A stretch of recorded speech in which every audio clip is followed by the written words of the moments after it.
Kinumpirma ni DILG Secretary John Vic Remulla na maraming pulis ang nasugatan sa malawakang kilos protesta na ginanap nitong linggo. Sa kabila ng kaguluhan, pinuri ng PNP ang tapang at profesionalismo ng kanilang hanay sa pagharap sa protesta kontra korupsyon. Si Paul Montibon, sorry Paul! Sa isang panayam kay Interior Secretary John Vic Remulla, kinumpirma nito ang 75 na pulis na nasugatan dahil sa pagtatangka ng grupo ng mga nakamask na individual, kabilang na ang mga minor de edad na makapasok sa barikada sa Mendiola sa gitna ng malawakang anti-corruption rally sa iba't ibang panig ng bansa. Ayon sa impormasyon, naghagis ng mga bato at iba pang bagay ang grupong ito hanggang sa nauwi sa pagsusunog ng sasakyan at paninira ng ilang establishmento. Pero sa kabila nito, kapwa kinilala ng DILG at PNP ang kabayanihan ng mga pulis na nanatiling mahinahon at profesional sa gitna ng kaguluhan.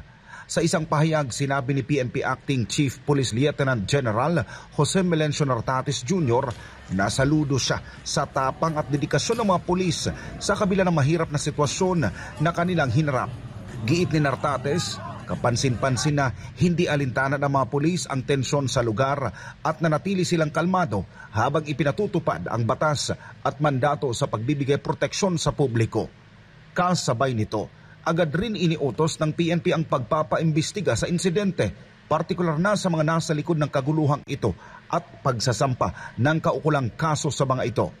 Bilang suporta naman sa mga pulis, personal na binisita ni General Nartates ang mga sugatang pulis habang nagpapagaling ang mga ito sa ospital. Sa kabuuan, nakapagtala ang PNP ng mahigit 33,000 rallyista sa buong National Capital Region, sinundan ng mahigit 10,000 individual sa Region 11 at higit 5,000 kalahok naman sa Region 2. Bagamat humarap sa mga ilang hamon ang mga kapulisan at mga rallyista, naging mapayapa pa rin sa pangkalahatan ang mga pagtitipon ng mga Pilipino sa iba't ibang panig ng bansa habang kinukunti na ang talamak na katiwalian sa ilalim ng kasalukuyang administrasyon.